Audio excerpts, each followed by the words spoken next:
Mabait naman kasi yung si Irish.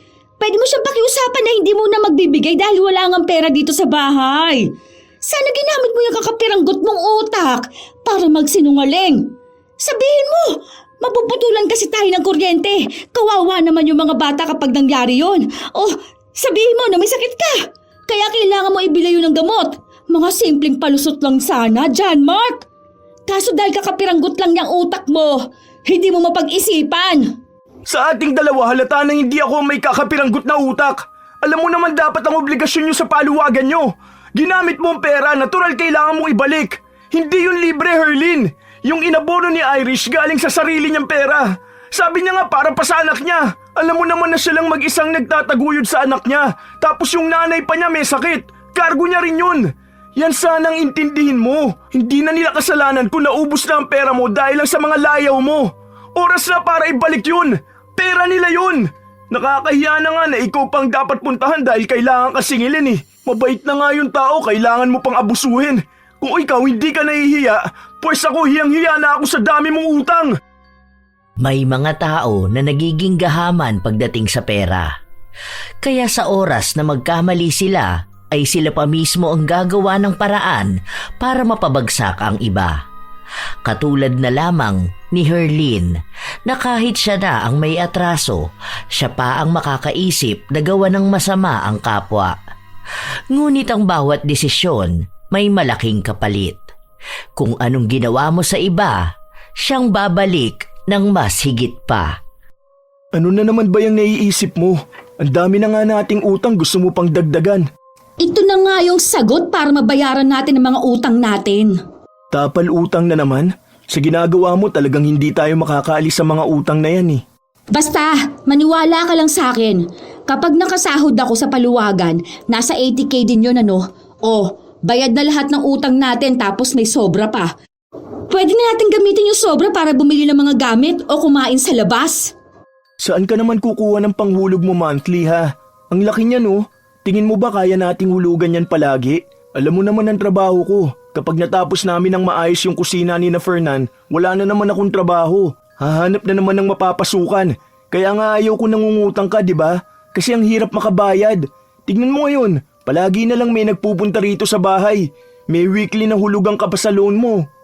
Paano naman kasi na hindi ako uutang o maglo-loan? Kulang na kulang tayo sa budget.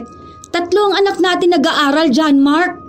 Kaya naman talaga ang budget kung sana natitipid lang natin. Kaso maluho ka rin. Kahit hindi naman natin kailangan, gusto mong bilhin. Nitong nakaraan lang nag-loan ka sa one hand. Ginamit mo pa yung tindahan ni Tikay para sabihin na yun ang negosyo mo.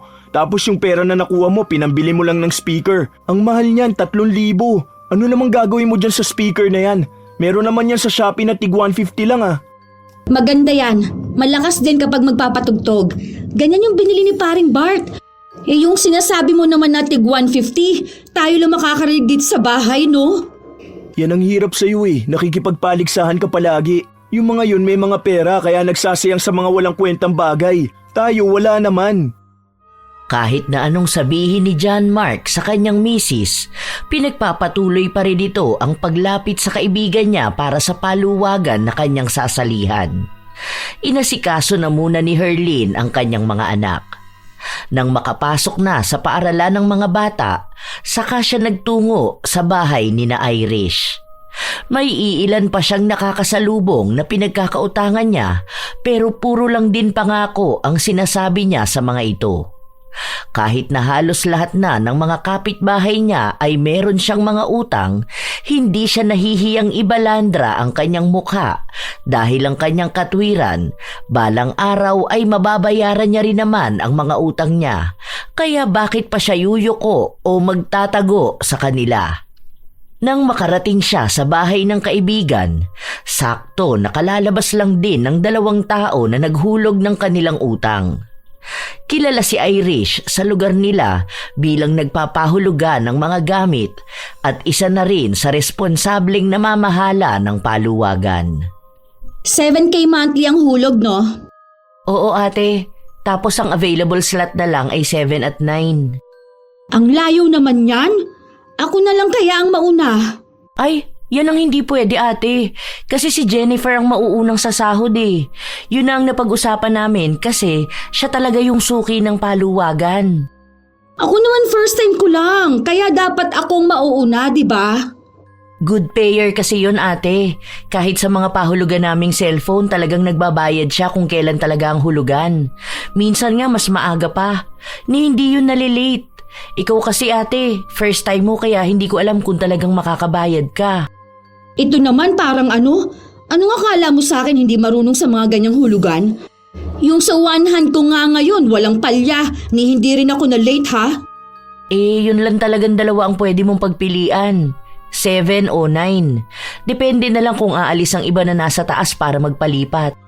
Be, sige na. Alam mo, kailangan talaga ng pamilya namin ng pera na yan eh. May paggagamitan kasi ako. Kahit siguro na pangalawa na lang akong sasahod. Huwag naman yung pang 7 or 9. Ang tagal nun eh. Magiging responsable naman ako sa pagbabayad. Gagamitin ko kasi yung pera sa pangnegosyo ko. May nakausap na akong supplier ng bigas eh. Kaya gagamitin ko lang panimulayan. Sige na, be. Kung alam mo lang kung gaano yan magiging malaking tulong sa akin. Tatry ko, ate, ha? Hindi ko alam kung sinong mapapakiusapan ko sa kanila. Chat na lang kita pero a-add na rin kita sa GC. Tapos kung sakali man na walang papayag, ikaw na lang ang magdesisyon kung kukunin mo pa ba yung 7 or 9. Sana, be. Magawan mo ng paraan, ha? Salamat talaga. Mabait si Irish kaya madali itong mapakiusapan. Kaya alam ni Herlin na gagawan yon ng paraan ng dalaga. Ilang araw na ang nakalipas ay wala pa ring nakukuhang mensahe si Herlin. Kaya ang ginawa niya ay bumalik siya sa bahay ni Irish para pakiusapan ito. Be, anong araw na ngayon oh? Wala pa bang balita dyan? Ano bang sabi nung nakausap mo? Magugulo kasi ang list kapag isisingit ka, ate. Pero ganito na lang, gagawa ako ng bagong grupo at doon kita isasali. Mauna ba ako dyan, ha? Baka mamaya nasa last na naman ako. Dahil ba bago lang ako kaya ganito? Para namang hindi tayo naging magkaibigan noon, ha? Susubukan ko na pang una ka.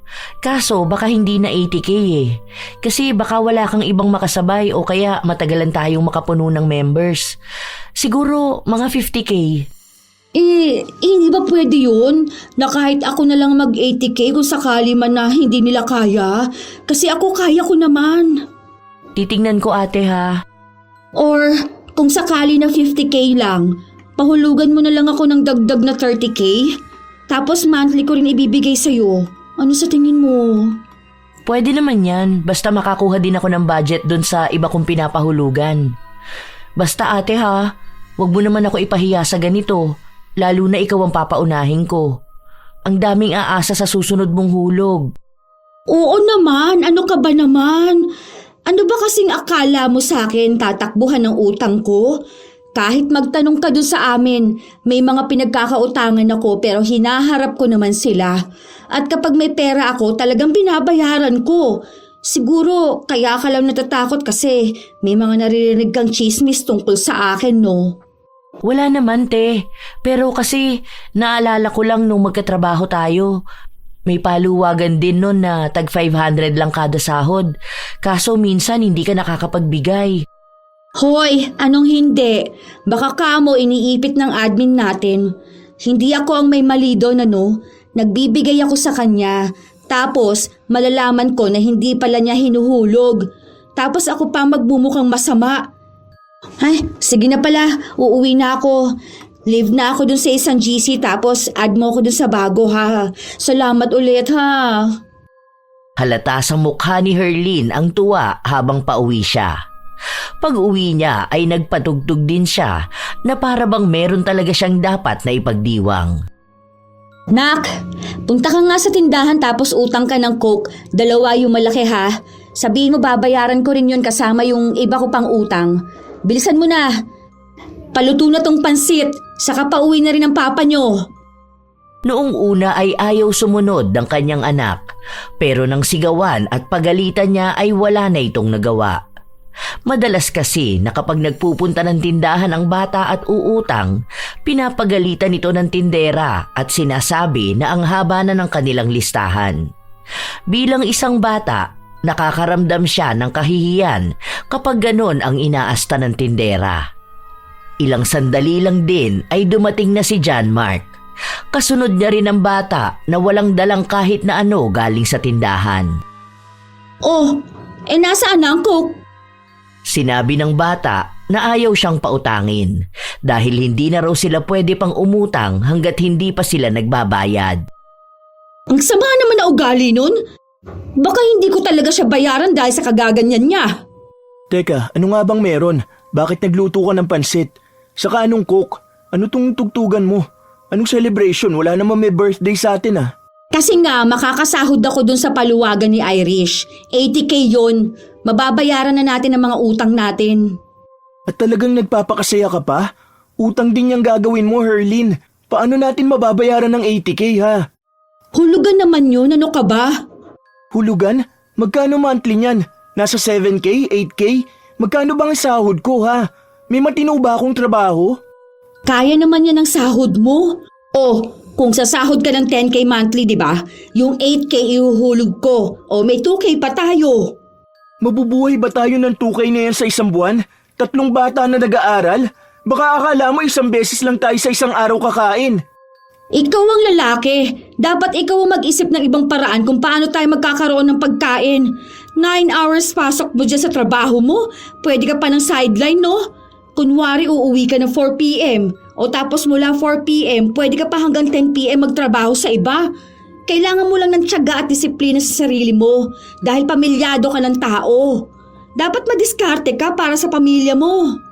Yun naman talaga ang ginagawa ko, di ba? Kaso hindi naman araw-araw may nakikita akong ibang mapapasukan. Wala naman ako ibang alam na trabaho eh. Yung iba naghahanap ng diploma. Hindi nga ako nakapagtapos ng elementarya. Hay, basta. Huwag mong sirain ang maganda kong mood ha. Kaya may celebration ngayon dahil biyaya yung 80K na makukuha ko. Wala akong pakialam kung hulugan ba yon o anuman.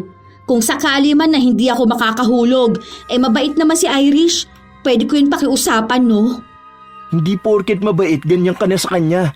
Single mom yun, di ba? Ibig sabihin, kakailanganin din niya yung ibibigay niya sa'yo. Kasi kung hindi mo yan babayaran, siya nang sasalo niyan. Maawa ka rin naman sa tao. Huwag mo na ituloy yan. Unti-unti naman ang nababayaran ng utang natin eh. Huwag mo na lang dagdagan kakatapal. Mayaman yun. Hindi naman niya nagpapahulugan kung wala siyang pera. Isa pa, nagsusustento naman ng tatay ng bata.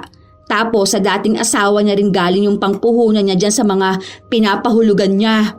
May isa pa siyang negosyo eh, yung mga pinapa-order niyang puto. Oh, di ba? Hindi siya mawawala ng pera. Pero pinaghihirapan naman niya lahat ng nakukuha niya ngayon. Basta wag mo nang kukunin yon at baka lalo lang tayo mabaon sa utang. Ay naku, baka hanggang paglaki ng mga anak natin sila pa magbayad sa mga yon. Kawawa naman sila.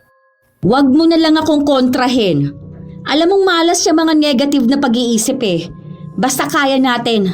Tara na, kumain na tayo. May pera ka pa ba dyan? Bigyan mo anak mo, pabili ka ng Coke. Ilang beses pang kinausap ni John Mark ang kanyang asawa para lang wag nang ituloy ang binabalak nitong gawin. Pero dahil nakapagdesisyon naman na si Herlin, hindi na niya ito napigilan pa. Sa paglipas ng mga araw, dahil inaasahan ni Herlin na may makukuha siyang pera, ay ipinagpatuloy niya pa rin ang pangungutang. Hanggang sa sumapit na ang araw na pinakahihintay niya. Maaga pa lang ay naroon na siya sa labas ng bahay ni Irish. Sorry, te. Kanina ka pa ba dyan? Ang sabi ko naman sa'yo after lunch. Anong oras pa lang? Oo, kanina pa nga ako tawag ng tawag sa'yo. Excited na kasi ako eh. Pasensya ka na ha, kagigising mo pa lang yata. Madalas kasi na 10 a.m. ako nagigising kasi inaabot ako ng madaling araw sa mga ginagawa ko. Ang hirap ba magbilang ng pera? Hindi naman pera ang binibilang ko, ate. Inililista ko lang yung mga nakakahulog. Tapos update ko sa kanila, saka sa mga sasahod ng paluwagan. Tapos yung sa business ko pa, mga pa-order. Upo ka na lang muna dyan, te. Nagkape ka na ba? Oo, kanina sa bahay. Kumain na rin ako. Kasi nag-asikaso ako sa mga anak ko papasok sa school, di ba? Sige na, magkape ka na lang muna. Okay lang naman maghintay ako rito. Timpla lang ako ng kape ha, tapos kukunin ko na yung pera. Malawak ang ngiti ni Herlin habang iniisip na niya sa kanyang sarili na makakahawak na siya ng malaking halaga ng pera. Sa katunayan, yun lang ang unang beses na makakahawak siya ng ganoong halaga. Binibilang na niya kung sino ba ang mga babayaran niya at ano ang pwede niyang mabili. Nang ilabas ni Irish ang lagayan ng pera, halos lumuwa na ang mga mata ni Herlin. O ayan te, 80k yan. Pabilang na lang ako. Hindi na nag-aksaya pa ng oras si Herlin. Maingat niyang binilang ang pera na para bang ayaw niyang may makaligtaan siyang isa. Okay na be, saktong 80k to. Basta ang usapan natin ate ha, tuloy-tuloy ang hulog niyan. Oo naman, ako pa ba papalya? Kita mo nga ako ang unang naghulog, di ba? Basta ganun pa rin ang araw ng hulugan. Pwedeng mauuna ka pero wag naman late kasi kawawa naman yung susunod na sasahod kapag maghihintay pa siya. Sumang-ayon lang si Herlin at bawat salitang binibitawan niya ay talagang nakakasigurado na maghuhulog siya. Nang makauwi siya sa kanila, agad siyang nagkulong sa kwarto at inilista ang mga babayaran niyang utang. Bale, yung inutang kong panghulog ko, 3k to kay Marisa, 2k kay Tokayo, 3k kay Kuya Junjun. Tapos, magkano ba tong kay Susan at Ate Sol? Sino pa ba tong mga pinagkakautangan ko? Habang iniisa-isa ni Herlin ang bilang ng mga dapat niyang bayaran, panipis naman ng panipis ang perang kanyang hawak. Dahil sa nakikita niya, tila ba nagkakaroon siya ng panghihinayang na bayaran ang lahat ng pinagkakautangan. Ay, kalahati na lang pala muna ibabayad ko kay Kaibalong. Mabait naman yun. Sino kaya rito ang pwedeng hindi ko muna bayaran? Sayang naman kasi ang pera kung ibibigay ko lang din lahat sa kanila Saka, may kasabihan na kapag may hawak ang pera, dapat uunahin mo muna ang sarili mo. Kaya, bibili ako ng blender mamaya. Nang maisip na ni Herlin kung sino-sino muna ang kanyang babayaran at kung magkano ang kanyang ibibigay, nagpunta na siya sa bahay ng mga ito. May mga nagrereklamo sa kanya dahil inabot na nga ng taon ang kanilang paghihintay, hindi pa rin naibigay ng buo ang bayad. Ito naman ang daming nirereklamo. Hindi ka nila magpasalamat, di ba? Buti nga nakabayad pa ako kahit nakalahati. Hayaan mo, kapag may pera na ulit ako, babayaran ko na ng buo. Lalagyan ko pa yan ng tubo. Sige na, kunin mo na yan. Ano, ayaw mo ba? Wala na lamang nagawa ang mga pinagkakautangan niya dahil kung tatanggi sila, mas lalo lang silang malulugi. Nang araw din na yun, sinundo ni Herlin ang kanyang mga anak para kumain sila sa labas. Nagtataka ang mga bata kung saan siya kumuha ng pera dahil noong nakaraan lang daw ay naririnig nila ang kanilang ama na problemado sa ibabayad sa kuryente. Natawa na lamang si Herlin sa sinabi ng kanyang mga anak at ipinaliwanag niya na hindi na po problemahin ng kanilang ama ang ipambabayad sa kuryente dahil nabayaran na niya ito. Pumili rin sila ng masasarap na pagkain at walang pakialam si Herlin kahit naabutin pa ng 1,000 ang babayaran niya. Pakiramdam niya kasi ay napakayaman niyang tao. Bago pa sila umuwi, bumili sila ng mga bagong damit ng mga bata. Binilhan niya rin ang kanyang asawa. Pag-uwi ni John Mark, nagulat siya sa nakita niyang mga plastik sa loob ng bahay. Anong meron? Saan galing yung mga yan? Binili ko, ano pa ba? Ay, oo nga pala. Kumain ka na muna. Gusto mo bang ipainit ko muna ang manok? Nasaan ang mga bata? Kumain na ba kayo? Saan naman galing ang perang pinambili mo sa mga to? Huwag mong sabihin sa akin na may nakita ka na namang bagong utangan. May loan ka na naman? Huwag ka nga diyang panay tanong. Para naman sa mga bata yan, oh. Tuwan-tuwa nga sila kanina nung binibili namin yan. Saka may damit ka dyan, pati na rin pants. Nung nakaraan naawa na ako sa'yo eh. Nagpapatahi ka sa akin ng butas mong pantalon. O ito, tingnan mo dali. Isukat mo pala para malaman ko kung kasya sa'yo. Para kapag hindi, ibabalik ko bukas. Kinuha mo pa rin talaga yung pera sa paluwagan ni Irish? Ano namang masama? Paluwagan yon. Ang ibig sabihin lang, hulugan. Nabayaran mo naman lahat ng pinagkakautangan natin. Nagbayad na ako, pero hindi naman lahat. Pero at least may hulog na ako sa kanila, di ba? Nabawasan na ang mga pinagkakautangan natin. Ano ba naman yan, Herlin? Ang sabi mo pag nakuha mo yun sa paluwagan, magbabayad ka na sa lahat. Kapag kasi ibinigay ko sa kanila yung mga utang natin, kaunti na lang matitira sa akin. Sayang naman no, paano na lang ang gagamitin natin sa bahay ha? Hindi sana kami nakalabas ng mga bata. Hindi sana sila naging masaya habang binibili yung mga gamit nila. Palibasa, ayaw mo kaming nagiging masaya eh. Gusto mo kaming maging malungkot. Gusto mo na damahin namin palagi na mahirap lang tayo. Hindi ko sinabi na huwag kayong maging masaya. Pero hindi naman yung masaya ngayon tapos sa susunod na araw puro na lang pagdurusa. Kasi wala na naman tayo ibang iisipin kung paano tayo makakabayad ng utang. Hay ewan ko sa'yo! Palibasa hanggang grade 5 ka lang kaya ganyang kakitid yung utak mo eh. Kaya hindi tumataas yung pangarap mo para sa amin ng mga anak mo dahil mababa lang ang pinag-aralan mo. Oo, alam ko naman na mababa lang ang pinag-aralan ko. Pero hindi totoo na wala akong pangarap para sa inyo ng mga anak natin. Kaya nga ginagawa ko ang lahat para mabigyan kayo ng maayos sa pagkain araw-araw, di ba? Kaya nga pinag-aaral ko ang mga bata dahil ayoko matulad sila sa akin. Pero labas na to sa mga pinaggagawa mong pagpasok sa mga kautangan na hindi naman natin kayang bayaran. Ang hinihiling ko lang naman sana, huwag kang umasta na kaya mo makipagsabayan sa mga kapitbahay nating may mga pinagkukunan ng pera. Hindi mo kasi naiintindihan. Nagmumukha kaming kawawa ng mga anak mo. Anong kawawa? Hindi kayo kawawa. Isipin mo na lang na may bahay tayo, may tubig, may kuryente, may nakakain araw-araw. Hindi lahat ng tao merong ganyan. Nagiging kawawa ka lang dahil iniisip mong kawawa ka. Hindi ba kami kawawa nito? Yung anak ng iba may mga tablet tapos yung mga anak natin wala. Kumakain sila sa mamahaling kainan tapos tayo dito lang tayo palagi sa bahay. Nakikita ko mga post nila, umiinom sila ng mahal na kape tapos ako rito yung 3-in-1 lang. Hindi mo ba talaga maintindihan? Sila may pera, tayo kakarampot lang. Sapat lang para sa pamilya natin. Kaya hindi mo alam kung gaano kahirap kumita ng pera dahil hindi ka naman nagtrabaho kahit na isang beses, di ba? Kung alam mo lang ang hirap mabilad sa arawan, ang matuyuan ng pawis, ang magkakalyo ang daliri para lang kitain ng barya-baryang ipambibili ng pagkain, ang tipirin ng sarili at okay lang kahit na tinapay lang ang kainin, basta wag lang mabawasan ng perang iuuwi. Baka kapag yun na ang naranasan mo, maiintindihan mo ako kung bakit ayaw kitang umuutang. Lahat naman ibinibigay ko na eh. Hindi ko lang talaga kaya ang mga hiling mong gawain ng mayayamang tao. Pangarap ko rin naman yun para sa inyo eh. Kapag nakakakita ako ng mga bata na may magagandang gamit, iniisip ko rin na sana kaya ko yung bilhin para sa mga anak ko. Pero hindi ibig sabihin na gusto kong bilhin yun, uutang na ako ng pera o gagamit ako ng pera ng iba.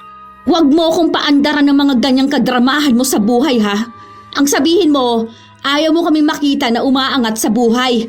Simpleng bagay na nga lang ito nagpapasaya sa amin eh. Ay, kumain ka na dyan. Matutulog na ako. Masama ang loob ni John Mark dahil kahit na anong paliwanag niya sa kanyang asawa ay hindi ito nakikinig sa kanya. Hindi pa man dumarating ang araw ng hulugan, problemado na siya kung anong gagawin niya. Kung saan siya hahagilap ng bago pang trabaho. Halos ayaw na niyang matulog para lang may maidagdag na pera. Naiisip din kasi ni John Mark na walang ibang kamag-anak na tutulong sa kanya. Ang mga kapatid niya ay may kanya-kanyang buhay at pamilya. Ayaw naman niyang maging pasakit sa kanila dahil lang sa utang na pasan niya. Habang lumilipas ang mga araw, naging mas magastos pa si Herlin. Bumili siya ng bagong cellphone at sa tuwing may maiisip siyang pagkain ay binibili niya. Umaakto siya na para bang hindi ganon kadaling mauubos ang kanyang pera. Isang araw, walang pasok si John Mark, kaya nanatili lang siya sa kanilang bahay para magpahinga. Masama rin kasi ang kanyang pakiramdam. May pagkain na tayo? Anong ulam? Mamaya na, parating na. Ha? Ulam ang tinatanong ko. Anong parating na? Nag-order nga ako ng ulam. Tinatamad ako magluto. Gumastos ka na naman. Sana sinabi mo na lang sa akin para ako na nagluto. Hindi na, okay na yun. Nasa 900 lang naman yun. 900? Sa ulam lang? Lechon manok naman yun. 2 na. Para mas marami tayong makain. Huwag kang OA dyan. Ang mura lang yan. Mura para sa yung 900? Alam mo bang sahod ko na yan sa 2 araw? Kung ibinili natin yan ng ulam tapos rekado, ang dami na yan. Gulay tapos sahog na karne. Ilang araw na budget na yan. Mura lang naman talaga eh. Namamahalan ka lang kasi wala kang pera. Isa pa, paminsan-minsan lang naman tayo kakain yan. Para saan ba yung pera na hawak ko? Di ba para ipambili? Isa pa, kakainin din naman natin yan. Ayaw mo yun? Ganado kakain ng mga bata. Hindi naman mapili ang mga anak natin. Ikaw lang ang nagpupumilit sa kanila na maging maarte. Aba, syempre naman gagawin ko talaga yan. Para at least maramdaman naman nila ang buhay mayaman. Para iisipin nila na balang araw magiging ganun din sila. Ibig sabihin lang ng ginagawa ko, parang sineset ko sa utak nila na kapag yumaman sila, ganito ang buhay nila. Hindi mo alam yon. Kasi wala ka namang pangarap sa buhay. Ang pangarap mo, makabili ng bagong martilyo. Hindi ganyan ang pangangaral sa mga bata. Matatalino ang mga anak natin. Maiintindihan nila kung anong buhay ang meron tayo. Kung nakikita nila na ganito tayo, ang ibig sabihin lang nun magsusumikap sila sa buhay para balang araw hindi sila mamumuhay ng ganito. Ako nga, wag mong pinapangaralan ha. Grade 5 ka lang. Ako umabot ng second year high school.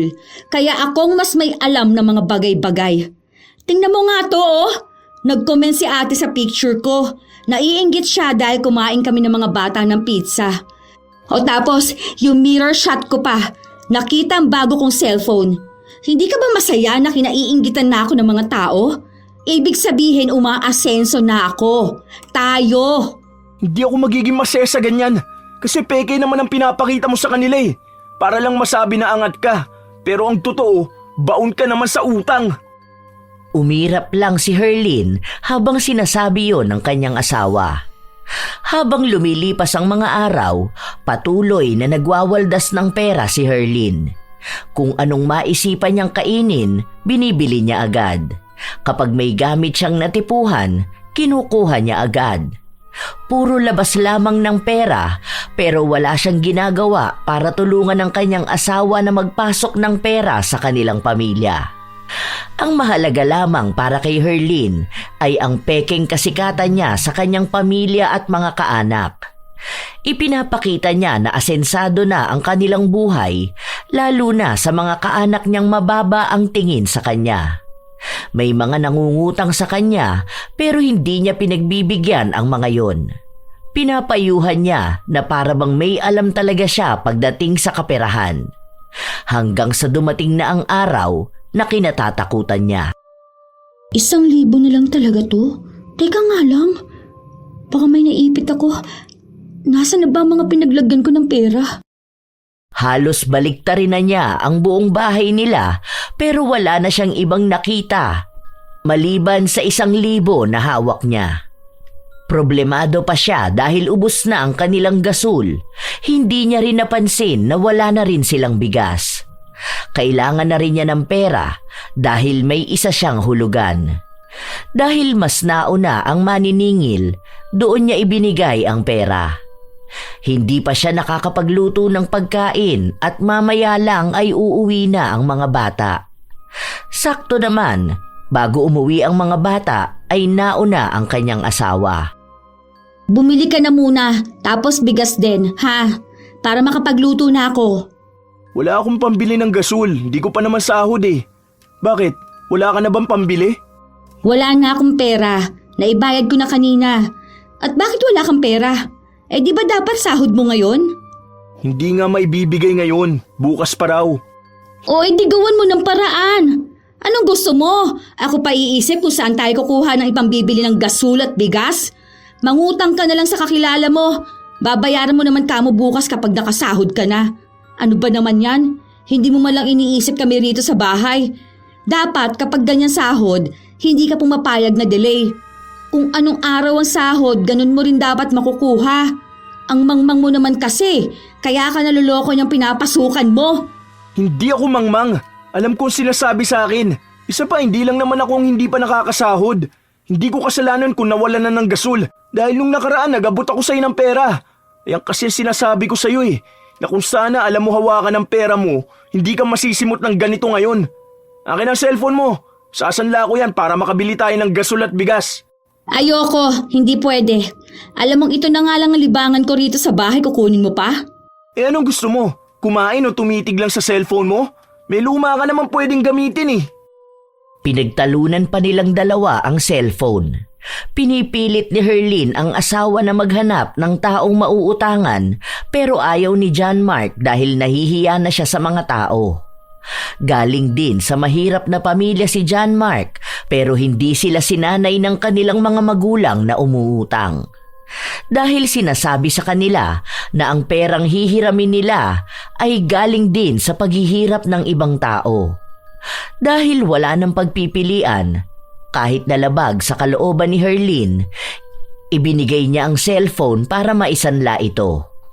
Ilang araw siyang nakasimangot dahil lumang cellphone ang kanyang gamit. Marami na kasi itong basag at hindi na napipindot ng maayos. Habang nakaupo sa labas ng bahay si Herlin, dumating naman ang kanyang asawa. O bakit ka naman nakasimangot dyan? Paano naman kasing hindi ako sisimangot kung ganito ang cellphone ko? Hindi man lang ako makapag-TikTok o selfie. Wala akong pang-post na reels. Kailangan pa ba yun? Pumasok ka na sa loob, malamok dito. Uso pa naman ang dengue ngayon. Ano palang gagawin mo bukas? Hulugan mo na sa paluwagan. Bakit? Hindi mo ako bibigyan ng pera bukas? Anong ibibigay ko sa'yo? May kikitain ako dun sa isa kong pinasukan pero 2K lang yun. Ibibili yun ng bigas tapos baon pa ng mga bata. Ano ba naman yan, John Mark? Ano namang ihuhulog ko? Akala ko bang sabi mo gagawa mo ng paraan ng 8K? Umasa pa naman ako. Ang sabi ko, susubukan ko. Tingin mo ba may tao na magbibigay sa akin ng 8K? Kahit yata mamalimos ako dyan sa tapat ng mall, hindi ko mabubuno yung kailangan mo. Ito na nga bang sinasabi ko Kapag wala kay panghuhulog, akong bubulabugin mo. Kaya nga ayaw kitang sumali dyan dahil dagdag problema lang yan. Tingnan mo nga, hindi pa bayad ang lahat ng utang natin, pero may kailangan ka pang hulugan na ganyan kalaki. Wala ka talagang silbing asawa, no? Hindi mo man lang ako matulungan kapag ganito. Saan ko ba ginastos ang pera, ha? Sa pamilya naman natin, di ba? Kumain ka rin naman ng mga pagkaing binili ko gamit ang pera na yon. Ay! Ang hirap naman magkaroon ng ganitong asawa. Napakamalas ko sa buhay! Hindi natapos ang pagdaldal ni Herlin. Nagsasalita siya ng masasakit tungkol sa kanyang asawa. Mga bagay na dapat ay hindi na niya sinasabi. Patuloy niyang hinahanapan ng pera si John Mark. Kahit na ilang beses naman na sa kanyang ipinaliwanag na wala siyang pagkukunan ng ganun kalaking halaga. Kinabukasan, hindi nagbukas ng cellphone si Herlin dahil alam niyang tatawagan siya ni Irish. Wala siyang hawak na pera kaya wala siyang maihuhulog. Balak na lang sana niyang hayaan si Irish at magbibigay na lang siya kapag may hawak na siyang pera. Pero pinuntahan siya sa kanilang bahay para maningil. Halate, hindi naman pwede yung ganyan Alam mo naman na hulugan mo ngayon. May next na sa sahod pa. Nakikita mo naman na may sakit ako, di ba? Sige na, sa susunod na lang. Abunuhan mo na lang muna yan. Di ba gano'n naman talaga ang gawain ng admin? Oo nga ate, pero alam mo naman din siguro na may anak ako, di ba? Malaking halaga yung hulog mo kung palagi akong mag-aabono sa'yo. Hindi naman palagi Ngayon lang naman. Promise, sa sahod ng mister ko, ako mismo pupunta sa bahay niyo para bayaran ka. Maawa ka rin naman sa akin. May sakit ako Wala nga akong may pambili ng gamot kaya tinitiis ko na lang to. Wala ka ba dyan kahit na magkano na lang, te? Wala talaga, be. Sorry ha. Hayaan mo, kapag nagbigay sa akin ng asawa ko, abot ko kaagad sa'yo. Ate, Huwag naman sanang palaging ganito ha. Alam mo naman na mabait ako at nag-aabono, pero hindi ko kaya kapag palaging ganito. May iba rin akong pinagkakagastusan. Ayaw ni Irish mamilit, lalo pat magaling magpanggap si Herlin na meron nga talaga siyang sakit. Ilang araw pa ang lumipas, hindi pa rin nagbibigay ng pera si Herlin. Nakuha na niya ang sahod ng kanyang asawa pero iniipit niya ang pera. Isang araw, maaga pa lang ay nasa bahay na nila si Irish at dahil naroon si John Mark, siya na ang kumausap dito. Pasensya ka na talaga ah. Ito lang ang kaya ko eh. Kuya, 2K lang to. Saan naman to aabot? 8K ang dapat ihuhulog ni Ate Herlin. Inabunuhan ko na nga yun. Ginamit ko na nga yung pera na para sa anak ko eh. Oo, naiintindihan ko naman. Alam ko na mabigat na halaga yon at hindi ko rin talaga kaya. Pero pangako kapag nakuha ko na yung isa ko pang sahod, ibibigay ko kaagad sa'yo. Pasensya ka na talaga, Irish. Sige kuya. Pero sana naman totoo na yan ha. Malapit na naman ang hulugan. Sana naman buo na maibigay yun. Kasi buong halaga ang ibinigay ko kay Ate Herlin. Oo, pinag-iipunan ko na yan. Gagawa ako ng paraan para dyan. Pasensya na talaga. Dismayado na lumabas si Irish. Nang masigurado na wala na talaga siya, lumabas ng kwarto si Herlin. Bakit mo naman binigay sa kanya yung pera? Di ba ang sabi ko sa'yo na pakiusapan mo lang siya na hindi ka nga muna makakapaghulog? 2K din yun, John Mark! Ilang beses na kita pinagsabihan eh! Napakabobo mo talaga! Huwag mo akong pagsasalita ng ganyan. Tama lang ang ginawa ko. Magkano bang kailangan mong bayaran sa kanya? 8K yun, di ba? Pero magkano lang ang naibigay ko, 2K? Tapos ako pa sasabihan mo ng bobo. Mabait naman kasi yung si Irish. Pwede mo siyang pakiusapan na hindi mo na magbibigay dahil wala ngang pera dito sa bahay. Sana ginamit mo yung kakapiranggot mong utak para magsinungaling. Sabihin mo, mapuputulan kasi tayo ng kuryente. Kawawa naman yung mga bata kapag nangyari yun. O sabihin mo na may sakit ka. Kaya kailangan mo ibili yun ng gamot. Mga simpleng palusot lang sana, John Mark. Kaso dahil kakapiranggot lang yung utak mo, hindi mo mapag-isipan. Sa ating dalawa halata na hindi ako may kakapiranggot na utak. Alam mo naman dapat ang obligasyon nyo sa paluwagan nyo. Ginamit mo ang pera, natural kailangan mong ibalik. Hindi yun libre, Herlin. Yung inabono ni Irish galing sa sarili niyang pera. Sabi niya nga para pa sa anak niya. Alam mo naman na siya lang mag-isang nagtataguyod sa anak niya. Tapos yung nanay pa niya may sakit. Kargo niya rin yun. Yan sanang intindihin mo. Hindi na nila kasalanan kung naubos na ang pera mo dahil lang sa mga layaw mo. Oras na para ibalik yun. Pera nila yun. Nakakahiya na nga na ikaw pang dapat puntahan dahil kailangan ka singilin eh. Mabait na nga yung tao, kailangan mo pang abusuhin. Kung ikaw hindi ka nahihiya, pues ako hiyang-hiya na ako sa dami mong utang. Sa wala pa nga tayong ibabayad. Isa pa, may tata yung bata. Maniwala ka naman dyan sa sinasabi ni Irish na ginamit niya ang pera ng anak niya. Halata naman pinapadalhan siya ng dati niyang asawa. Wala na tayong pakialam dun. Ang sa atin, kailangan mo ibalik ang perang nagamit mo na. May mga tao rin na nag-aabang na makasahod. Huwag mo naman sanang pahirapan si Irish. Awa na lang dun sa tao. Ikaw ang maawa sa pamilya natin. Yon may negosyo. Merong pinagkukunan ng pera. Tayo wala naman, di ba? Oh, yun naman pala eh. Alam mo na wala tayong pinagkukunan ng pera. Pero bakit kung umasta ka dyan, akala mo may milyon ka nakatago sa bangko? Basta! Maghintay siya kung kailan ako magbabayad sa kanya.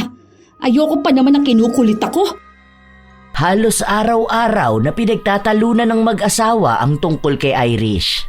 Nagbigay kasi ng pera si John Mark para kahit na paano ay mabawasan ang utang ng kanyang asawa. Dahil sa ginawa niyang yun, halos palayasin na siya ni Herlin. Ilang beses siyang sinabihan na bobo o mahina ang utak dahil nagpapadala siya sa pagpapaawa ni Irish. Pero kahit na anong paliwanag ni John Mark, sarado ang kaisipan ng kanyang asawa para unawain ang sitwasyon. Ilang buwan pa ang nakalipas, mas lalong dumami ang kanilang problema. Sumusugod na sa kanilang bahay ang ilang pinagkakautangan ni Herlin. Hiyang-hiya na si John Mark na harapin ang mga yun. Hindi na niya alam kung ano pa nga bang maipapangako niya. Halos magmakaawa na siya sa mga tao para magbigay pa ng pasensya. May ilan na napapakiusapan niya. May ilan naman na nagbabanta na sa buhay ng kanyang asawa. Isang araw, habang mag-isa lang sa loob ng bahay si Herlin, biglang dumating si Irish. Wala nga, di ba? Kahit maghubad ako sa harapan mo, wala kang makikitang pera na pinagkakaipit-ipit ko. Kasi ate, wala na akong ipang-aabono. Nasa ospital si mama, sinugod namin kahapon. Yung pera nga dun sa business ko nagamit na rin. Hindi pa nakakasahod yung susunod oh. Alam mo, nakaka-stress ka na eh. Hindi ka mapakiusapan eh. Wala nga, di ba? Hindi talaga maintindihan? Te, kahit magkano na lang. Sige na. Kapag sinabi kong wala akong pera, ibig sabihin wala. Ano bang hindi mo maintindihan sa sinasabi ko, ha? Ang simple lang na. Kung may pera ako, di sana ibinigay ko na sa'yo, di ba? Sa wala nga kasi. Alam mo, sa lahat ng ayoko, yung ang kulit-kulit. Maghintay ka kung kailan ako magkakapera, ha? Akala mo naman kasi talagang aping-api ka. Akala mo wala kang pera, kahit na ang dami naman sana. Huwag kang maging gahaman, aba. Baka yan pang ikamatay mo. Sige ate, aalis na ako. Pasensya ka na. Walang nagawa si Irish. Dahil ayaw niya ng gulo ay umalis na lamang siya. Kahit na pinagbigyan na ng dalaga si Herlin, hindi pa natapos ang inis niya rito, lalo na noong pinaparinggan na siya ng ibang mga kasama niya sa paluwagan. May nagsabi na baka raw ipatawag siya sa barangay. Natakot si Herlin dahil iniisip niya na baka makulong siya at mapahiya. Gusto niyang takasan ang kanyang utang pero hindi naman siya pwedeng lumipat ng bahay. Meron na ring social media. Mas madali siyang maipapahiya kapag inilagay ang kanyang litrato. Hanggang sa nakita niya ang isang ulat tungkol sa mga mangkukulam. Hindi ko alam kung ano bang nasa isip ko. Pero siguro kapag namatay na si Irish, wala na rin akong utang. Ibig sabihin, clear na yung 80K. Wala nang kukulit sa akin. Wala na ring huhulugan ng asawa ko. Magkano kaya bayad sa mga mangkukulam? Hoy, wala naman palang presyo. Tamang donasyon lang. Aba, ayos to. Dahil sa kanyang naisip, naghanap si Herlin ng mangkukulam sa kanilang lugar. Hindi siya nagtanong sa mga tao dahil iniisip niya na baka malaman nila ang kanyang masamang balak. Nang makakita siya, hindi siya nag-aksaya ng oras para puntahan yon.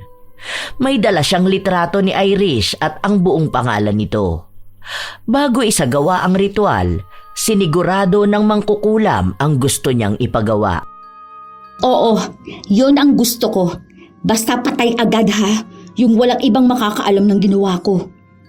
Sinabi ng mangkukulam ang mga maaaring maging epekto sa kanya sa oras na gawin na nila ang ritual, pero sadyang walang konsensya at takot si Herlin. Ang mahalaga lang sa kanya ay matapos na ang kanyang utang.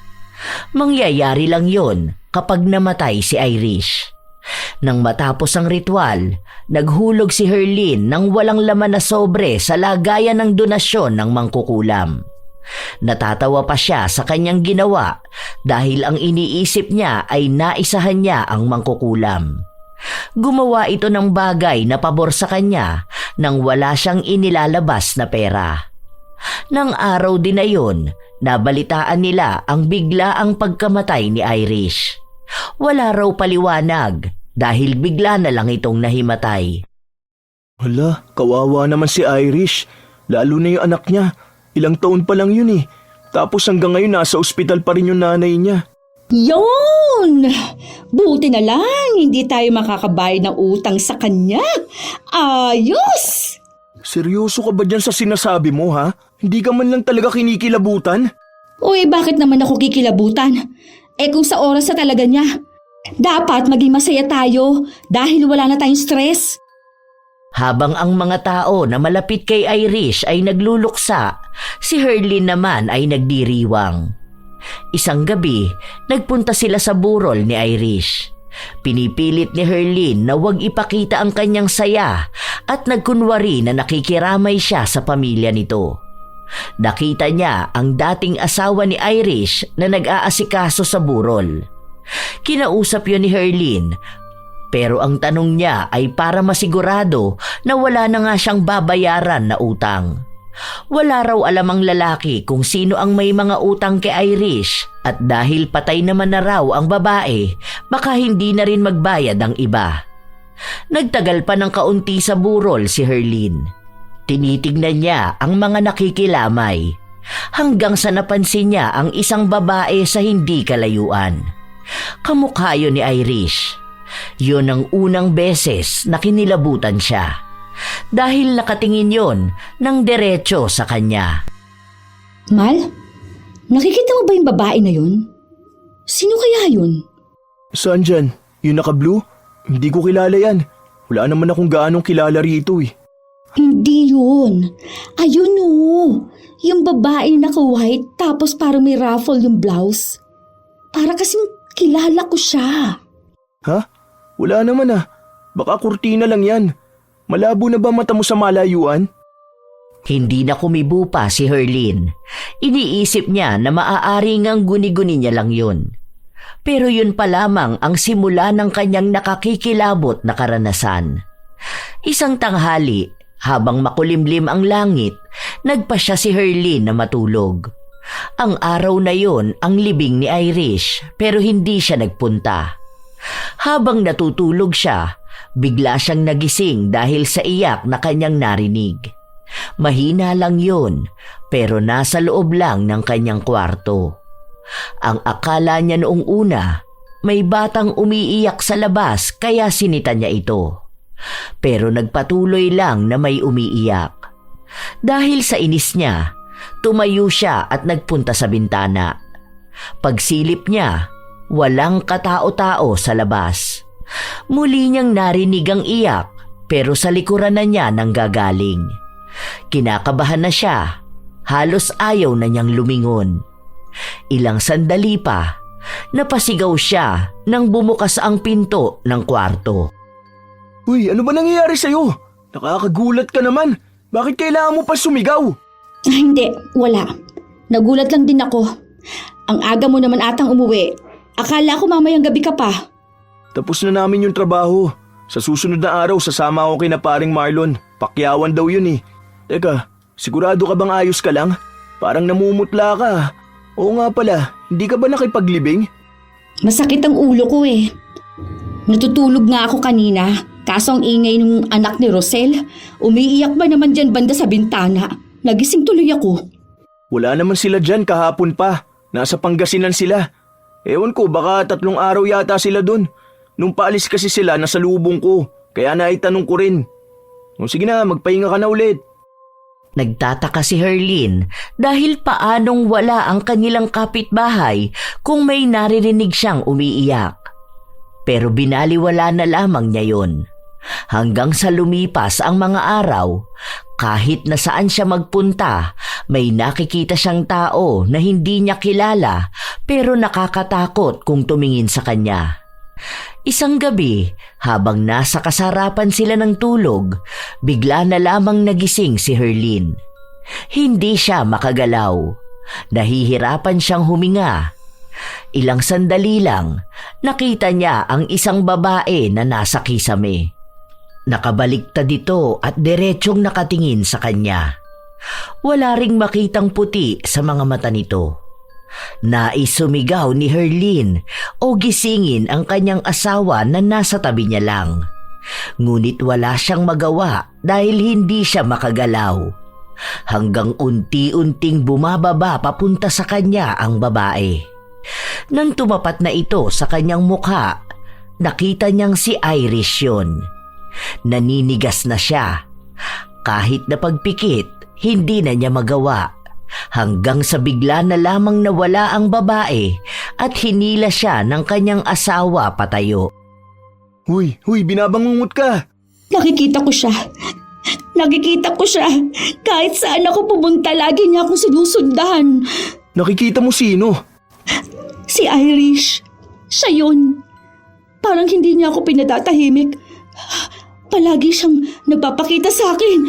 Kahit saan dito sa bahay, kahit sa labas. Nakasunod siya palagi sa akin. Kung ano-ano na naman yung pinagsasasabi mo. Bakit ka naman susundan ng kaluluwa ni Irish? Baka nakukonsensya ka lang dahil sa utang mo sa kanya. Kakaisip mo yan sa kanya kaya akala mo nakikita mo siya. Tigilan mo na yan. Nung buhay pa siya hindi ka makausap ng maayos. Tapos ngayon patay na siya kung ano-ano na namang ini-imagine mo. Hindi mo pa patahimikin yung kaluluwa ng tao. Kahit na anong sabihin ni Herlin, hindi siya pinaniniwalaan ng kanyang asawa. Hindi na nga siya tinitigilan ng kaluluwa na nakikita niya. Nagiging malaking epekto yon sa kanyang katinuan. Minsan, kapag nasa kusina siya ay bigla na lamang siyang sisigaw. Kaya pati ang mga anak niya ay natatakot na sa kanya. Bigla-bigla rin siyang nagsasalita na para bang meron talaga siyang kausap. Dahil sa napansin yon ng mga bata, nagsumbong na sila sa kanilang ama. Ano ba talaga nangyayari sa'yo, Herlin? Pati mga bata nagtatanong na sa akin kung pwede na sa ibang bahay na lang sila tumira. Kasi bigla-bigla ka na lang daw sumisigaw. Hindi ko alam kung nababaliw ka na ba eh. Bakit ka naman mababaliw? Dahil sa stress? Ako pa nga ang stress dahil sa mga utang mo. Maayos naman ako mag-isip. Hindi ako nababaliw. Kung hindi, ano yung pinagsasasabi mo sa mga bata na nasa kwarto natin si Irish? Na nasa ilalim siya ng lamesa, na nasa likod ng pinto, na nakikita mo siyang nakaakbay sa'yo kapag nagsasalamin ka. Patay na si Irish. Sana naman patahimikin mo na rin ang kaluluwa ng tao. Totoo yung sinasabi ko. Hindi niya ako nilulubayan. Nakikita ko siya kahit saan eh. Hindi siya umaalis kahit na anong gawin ko. Nasa isip mo lang yan. Di ko alam kung karma na ba yung maituturing eh. O talagang hinahabol ka ng kasalanan mo sa kanya. Kulang ka lang sa dasal eh. Kilalanin mo rin kasi ang Diyos. Hindi palaging pera na lang ang inaatupag mo. Kahit na anong gawin ni Herlin, hindi nawawala ang pagkita niya sa katauhan ni Irish mula sa mga kaluluwang pagala-gala sa kung saan-saan.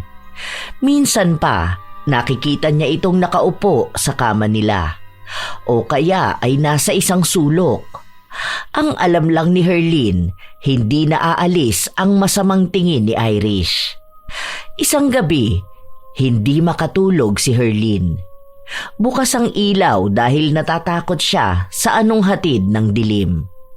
Nakapikit siya, pinipilit ang sarili na dalawin ng antok. Hanggang sa dumilat siya, naaninag niya ulit ang mukha ni Irish na nakadungaw sa bintana. Sa takot niya ay napapikit siya, pero kahit na ganon ay nakikita niya pa rin ang imahe ni Irish. Nakakatakot. Tigilan mo na ako! Ayoko na! Tama na! Ayoko na! Irish, Herlin, lumayo ka ano na bang sa ginagawa mo? akin. Umayos ka nga! Ayun na siya. Ayun si Irish! Huwag mo ko nibigay sa kanya ha! Ayoko, natatakot ako. Gusto niya rin ako mamatay. Ayoko. Ayan na siya. Ayan na, lumalapit na siya. Doon ka! Lumayo Walang ka sa Irish! akin! Wala na siya! Patay na siya! Nasa likuran mo siya. Ano ba? Kaya natatakot ang mga anak mo dahil ganyan ka eh. Walang Irish, okay? Wala siya rito dahil patay na siya. Nailibing na siya. Kaya kung dinadalaw kanyang konsensya mo dahil sa utang na hindi mo binayaran, utang na loob, wag mo nang idamay ang mga tao rito sa bahay. Pero nakikita ko siya. Tulungan mo naman ako. Ano bang maitutulong ko sa'yo? Magdasal ka, tapos humingi ka ng tawad sa nagawa mo kay Irish dahil hindi mo na nabayaran ang utang mo sa kanya. Yun lang naman ang alam kong atraso mo sa kanya eh. Maliban na lang kung may iba pa, kaya akala mo dinadalaw ka niya. Doon lang pumasok sa utak ni Herlin ang ginawa niyang paglapit sa mangkukulam. Dahil ang mangkukulam lang naman ang nakakaalam ng kanyang ginawa. Kaya ang ginawa niya ay bumalik siya para makausap ito. Ano bang nangyayari sa akin ha? Hindi mo naman sinabi na dadalawin ako ng babae na yon. Gawad mo ng ibang paraan. Natatakot na ako. Minsan binabangungot ako at nararamdaman ko may mabigat sa dibdib ko. Tapos makikita ko siya. Baka mamatay naman ako. Pati ang pamilya ko apektado na eh. Nagalit lang sa kanya ang mangkukulam at sinabi na bawi lang sa kanya ang nararanasan niya. Pinaalala sa kanya ang kalokohan na ginawa niya noong nagpagawa siya ng ritual para kay Irish. Ang panloloko niya sa donasyon. Wala akong dalang pera nun.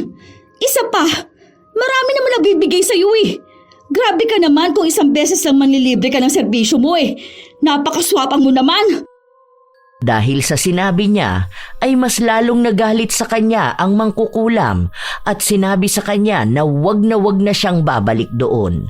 Dahil sa susunod na makita siya ng mangkukulam ay tutuluyan na ang kanyang buhay. Sinabi rin ng mangkukulam na ang nararanasan ni Herlin ay dulot na rin ng kanyang kasamaan ng ugali. Binabawian na siya ng karma at kahit na kailan, hindi niya magagawang takasan ang hatol na yon. Dahil ayaw naman siyang tulungan ng mangkukulam, umisip na lamang ng ibang paraan si Herlin kung paano mawawala ang kaluluwang sunod ng sunod sa kanya.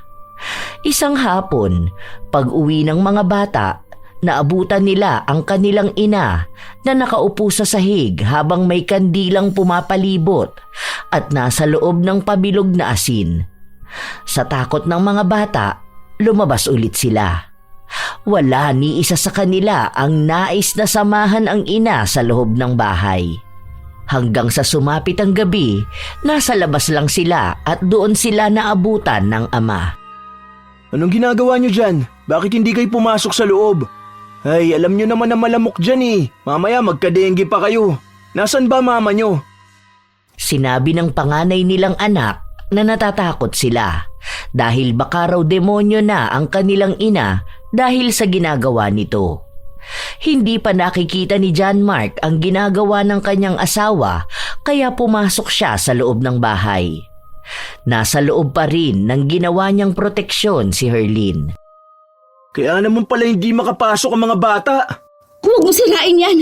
Protection ka yan laban sa masamang elemento. Alam mo kung anong masamang elemento? Ikaw yun. Hindi mo man lang inisip ang mga anak mo. Nandun sila nagtsatsaga sa labas, nilalamok. Anong klaseng ina ka ba ha? Kaya parang ayoko nang iwan ng mga bata kasama kay. Baka mapahamak pa sila. Para din yan sa atin. Para hindi tayo susundan ni Irish. Wala ngang Irish! Meron! Sinabi sa akin ng mangkukulam na hindi ako titigilan ni Irish. Palagi siyang susunod sa akin. Gusto ko na magkaroon ng normal na buhay. Gusto ko na ulit maging masaya. Parang awa mo na. Tulungan mo naman ako. Mangkukulam? Anong pinagsasasabi mo? Yung mangkukulam na nilapitan ko para kulamin si Irish. Huwag mo sabihin sa akin kaya namatay si Irish dahil pinakulam mo siya. Oo. Pero para naman yun sa atin eh. Tingnan mo, hindi ka na nagpapakahirap para bayaran siya, di ba? Yung pera mo, para na sa pamilya natin. Kaya tulungan mo na akong alisin siya ng tuluyan sa buhay ko. Napakasama ng ugali rin kasi nung mangkukulam na yun eh. Masyadong sakim sa pera. Kaya nagalit siya nung nagbigay ako ng walang laman na sobre. Wala naman siyang gasto sa pangkukulam eh. Mura lang naman yung kandila na gamit niya. Tulungan mo na ako. Akin na yan. Tumigil ka na! Punong-puno na ako sa'yo, Herlin. Hindi ko alam kung anong klaseng tao ka.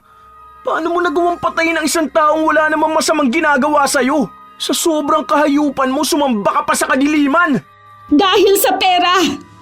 Hindi ba sapat na dahilan yon? Pera kapalit ng buhay ng iba? Sinira mo pati yung pangarap ng anak niya. Marami ka nasira dahil sa kabaliwan mong yan. Hindi kasalanan ni Irish kung bakit ka nabaong sa utang. Ikaw ang unang lumapit sa kanya. Ikaw ang nagpumilit na isama ka sa lintik na paluwagan na yan. Masyado kasi mataas ang ambisyon mo eh. Buti sana kung ikaw ang kumikilos para maabot yun. Pero hindi. Pera ng iba ang winaldas mo. At sa kakapalan niyang pagmumukha mo, ikaw pa ang may ganang magpakulam. Huwag mo akong pinagsasalitaan ng ganyan. Ni hindi mo nga alam ang pinagdaraanan ko sa buhay. Gulong-gulong ng utak ko kakapilit niya na maghulog ako. Ang sama niyang tao. Hindi niya ako maintindihan. Wala namang iintindi sa'yo dahil walang katuturan niya sinasabi mo. Una pa lang alam mo nang wala ka ibabayad sa kanya. Pero tinanggap mo pa rin yung pera. Tapos anong ginawa mo? Nagbuhay mayaman ka na parang hindi nauubos ang pera mo. Alam mo yan nangyayari sa'yo? Yan ang mismong karma mo eh. Huwag ka sanang tigilan yung kaluluwa ni Irish para magbayad ka sa mga kasalanan mo. At talagang sa'yo pa nang galing ang mga salita na yan, ha? Wala ka talagang kwentang asawa ni hindi mo man lang ako tulungan. Hindi na kita matutulungan dahil wala akong magagawa sa karma na pinagbabayaran mo. Ginusto mo yan eh. Nung lumapit ka sa mangkukulam at magpapatay ng tao, sana alam mo nang may malaking kapalit yan sa'yo. Kaya wala nga ibang dapat sisihin kundi ang sarili mo. Wala akong kwentang asawa, pero may kwenta akong ama. Kaya hanggat may oras pa, isasalba ko ang mga anak ko sa demonyo nilang ina. Kahit na anong galit ni Herlin sa kanyang asawa, ayaw siyang tulungan. Lahat na lang ng mga kamalasang nangyayari sa kanya ay kay John Mark niya sinisisi. Kung nabigyan lang daw sana siya ng magandang buhay ni John Mark, hindi naman naaabot sa punto na sasali siya sa paluwagan kahit na wala siyang ipapambayad. Ibinalik sa kanya ni John Mark ang mga salita na yon at sinabi na sa kanilang magkakapatid, si Herlin lang daw ang may maayos sanang pamilya. Siya pa ang swerte dahil napapakain siya ng maayos habang ang mga kapatid niya ay gutom sa mga tamad nilang asawa. Hindi naman daw lumaki sa mayamang pamilya si Herlin kaya bakit niya inaasam na ititira siya ni John Mark sa mansyon. Isang araw, walang pasok si John Mark nang mapansin ni Herlin na nag-eempake ito ng damit ng mga bata. Anong gagawin mo dyan sa damit ng mga bata? Ililipat ko sa kabilang bahay. Kabilang bahay? Kaninong bahay? Kina kuya, doon ko muna dadali ng mga bata dahil naaawa ako sa kanila rito. Madalas na hinihintay muna nila akong dumating bago sila pumasok ng bahay. Puno na ng takot ang mga bata. Ayaw ko na yun ang kalakihan nila. Ilalayo mo sa akin ang mga anak ko? Tingin mo ba kaya mo pa maging nanay para sa kanila ha? Kahit nga ang sarili mo hindi mo maharap eh. Natatakot sila sa'yo. Lalo kapag nagsasalita ka mag-isa o bigla kang sisigaw tapos sasabihin mo na may babaeng nakalambitin sa kisame. Tingin mo anong magiging reaksyon ng mga bata? Dahil totoo naman ang nakikita ko. May babaeng nakalambitin sa kisame. Minsan nakasilip sa bintana o nasa loob ng banyo. Totoo lahat yun. Nakikita ko. Totoo yun sa'yo bilang ikaw lang naman ang pinaparusahan. Hindi kami kasama sa karma mo. Kaya wag mo kami idamay sa anuman nangyayari sa'yo. May maganda pang kinabukasan ng mga bata. Anong gusto mo gawin sa akin? Iwan na akong mag-isa rito? Hindi pwede. Alam mo na nga ang nangyayari sa akin eh. Sasama ako sa inyo. Hindi ako lilipat. Ang mga bata lang. Napag-usapan na namin to ni kuya. Kinausap ko na rin ang mga anak natin. Hindi sana ito mangyayari kung pinakinggan mo ako noon eh. Kaso wala na. Huli na ang lahat eh. Ang kailangan ko na lang isipin ngayon ang kapakanan ng mga bata. Ilalayo ko na sila sa'yo dahil hindi na rin mapipigilan ang paglala niya sa sakit mo sa utak. Wala na ring nagawa pa si Herlin sa pag-alis ng mga anak niya dahil mismong mga bata na ang nakiusap sa kanilang ama na lumipat na sila ng bahay.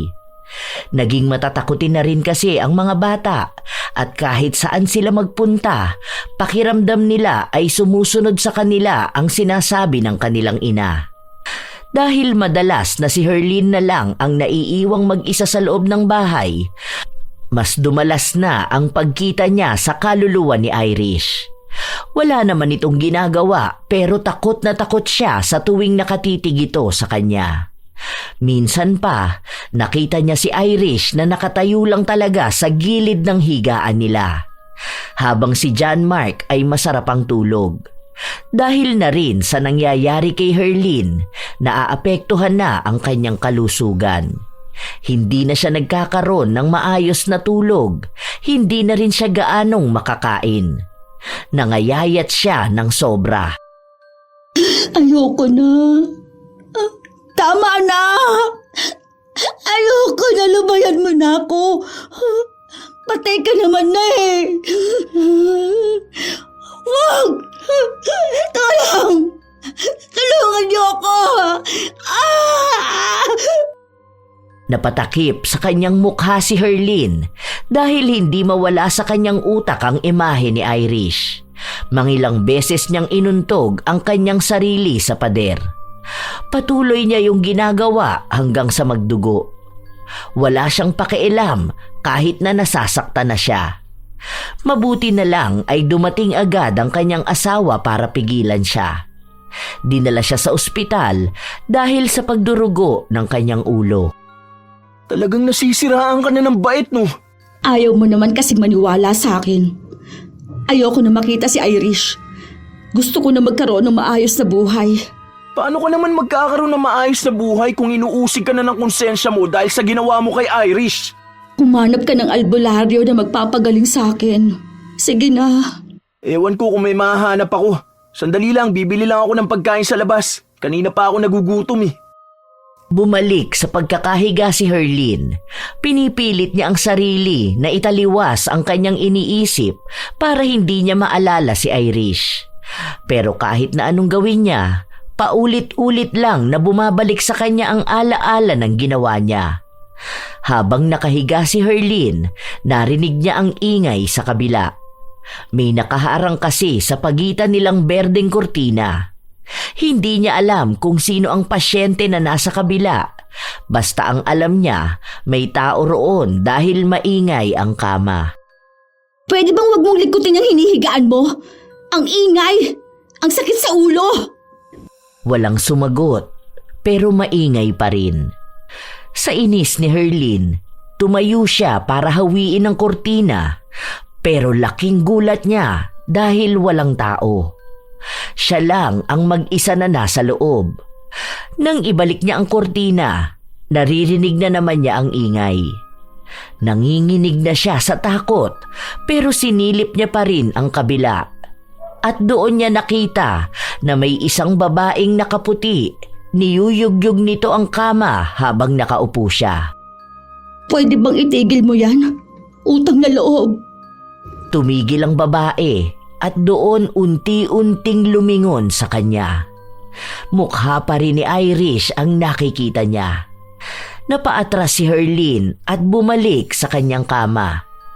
Muli na naman niyang narinig ang ingay ng kama sa kabila.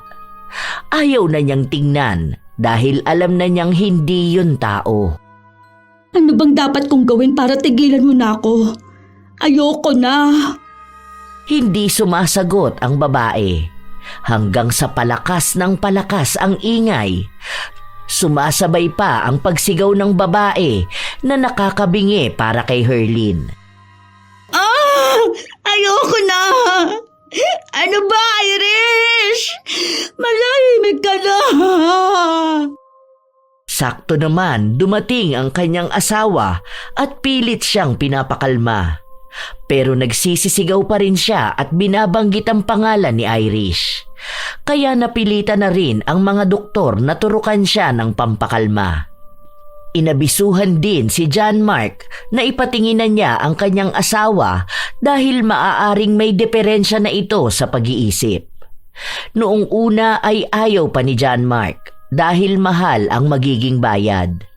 Pero nang malaman niya na may programa ang gobyerno na pwede silang makakuha ng libreng konsultasyon, ay yun ang ginawa ni John Mark. Bakit mo ako dadalhin dito? Hindi ako baliw. Ang sabi ko sa'yo, samahan mo ako sa albularyo, di ba? Kailangan mo rin to. Baka tama nga sila. Kaya ka nagkakaganyan dahil sa nakukonsensya ka sa utang mo kay Irish. Hindi ko na nga rin alam kung totoo bang sinasabi mo tungkol sa mangkukulam eh. Baka mamaya kung ano-ano na lang ang naiisip mo. Tapos akala mo totoong ginawa mo yun. Totoong nangyari yun! Hindi ako nababaliw! Kaya umalis na tayo rito! Ayoko rito! Baka mapagkamalan pa akong nababaliw! Muling nagwala si Herlin. Halos walang makapigil sa kanya. Nakakasakit din siya ng sino mang mahahawakan niya. Nagsisigaw siya at hindi nawawala ang sinasabi niyang naroon si Irish.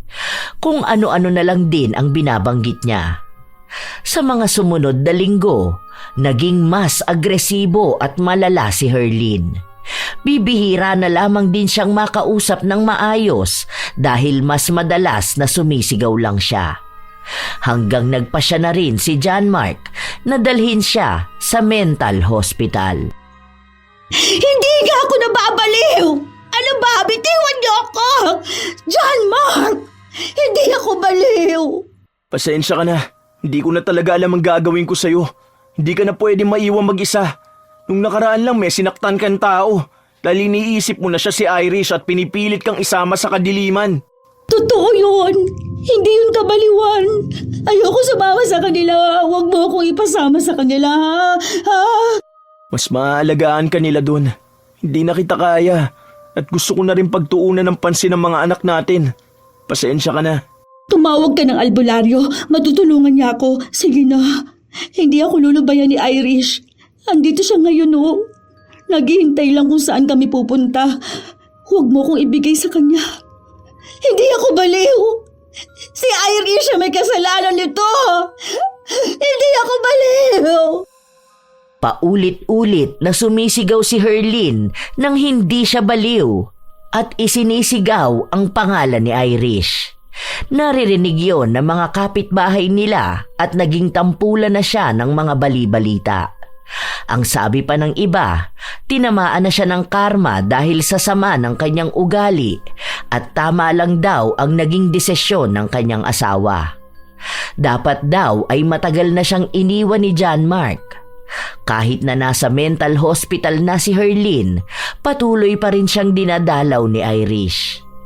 Isang gabi, nakaramdam na naiihi si Herlin. Tumayo siya at nagpunta sa banyo.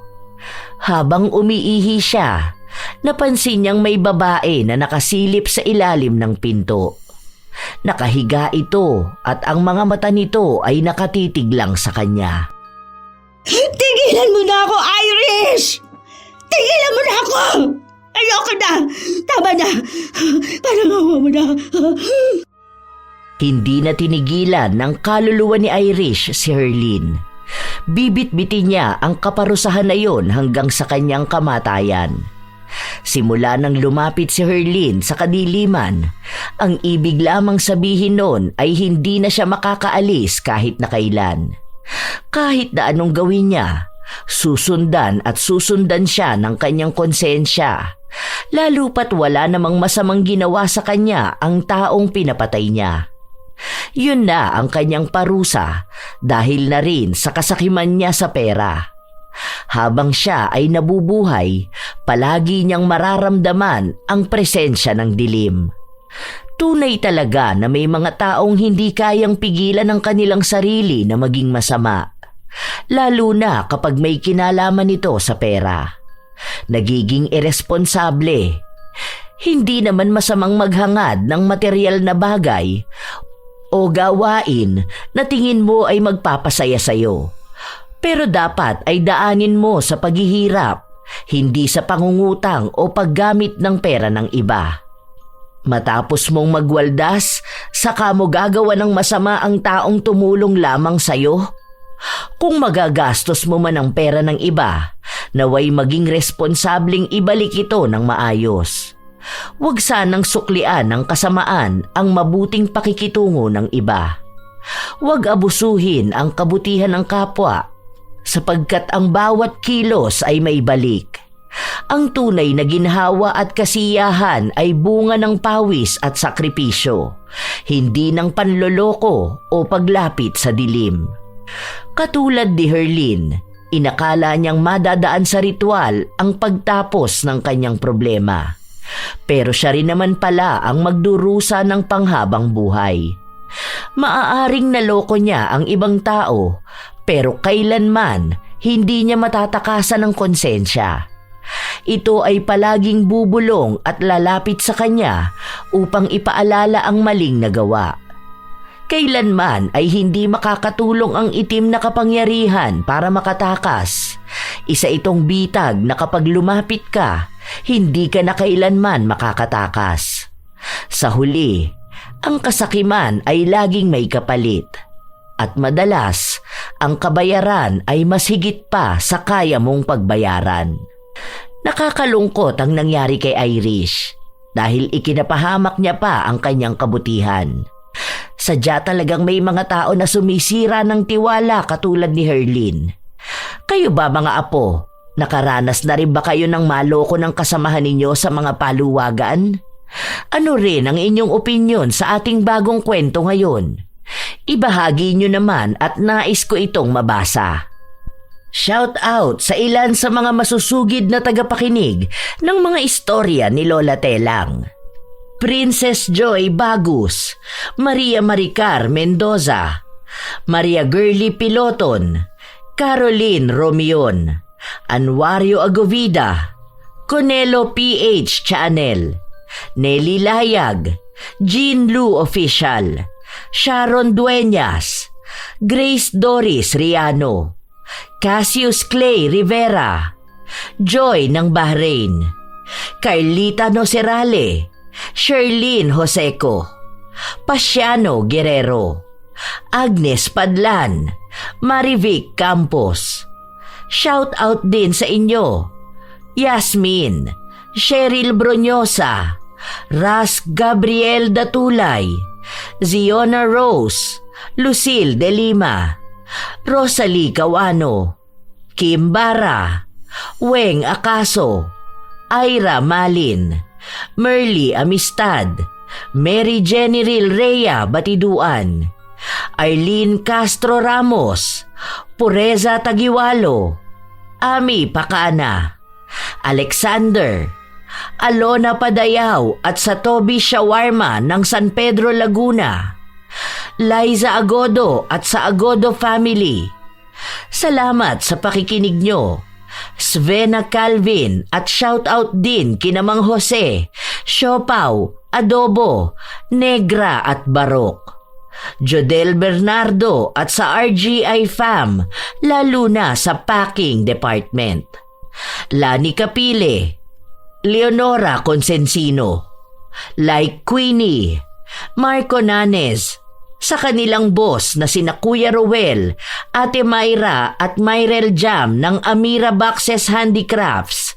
Happy birthday kay RJ Florano ng Barangay Kabulusan, Jenna Nolasco, Joe Nanaman at sa Nanaman at Nunez family ng Iligan City, Bingbing Acevedo at sa Acevedo family, Neri Domingo, Gemma, Jackie Lu Palma, Abby Ruiz, Maud Bishari at Kaylin Labra, Angela Cancelier, Ian Rabasano at kay Moon and Chan ng Malaybalay Bukidnon, Norvia Cabanyero, Purificacion Fernandez Dulay, Jing Bueno.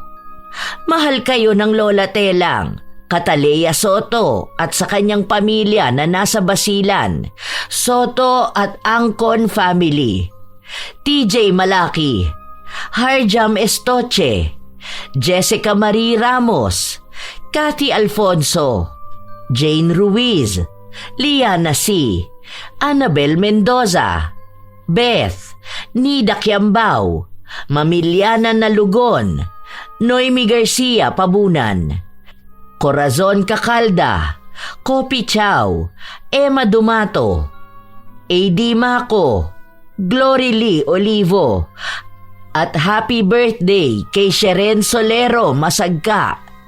Shout out sa inyo, Flor de Lisa Galang, Lynn Caones, Judith Bisnar, Jerlyn Arbado, Kimberly Espanyola, Jaja Barakiel, Adela Lee, Zane Axel Ranada, Jeline Sapra, Ergen Blanza, kina JM Ecleo, Yumi at Mayflor ng Dinagat Islands, Asodisen Serila, Jocelyn Balangkit at sa Loremas family, Bernadette Alegarbes, Celestina Sigua, Elma Arriba Madrigal. Kumusta kayo? Assorted Love Hurts KSA, Hana Maylin Sesgundo, Monet Taningko, Gloria Taer. Shout out sa Escarda family ng Team Manok, kina Boss Boyet, Madam Rose at Janine Escarda. Shout out din kina Jerry, Jimmy, Jera, Leonard, Munding, Mike Gian Fuentes, Arnold, Gloria, AJ at sa Taer family, Vincent, Angie, Yael, Wendy, Tantan, Weng at sa Armada family, Nelia Muñez, Badet Yap, Dara Constantino, Roxanne Gaudicos, Ana Bolante, Lynette Reparado, Irene Benavides, Joyce Rubino, Josie Aniban, Genevieve Kadapan.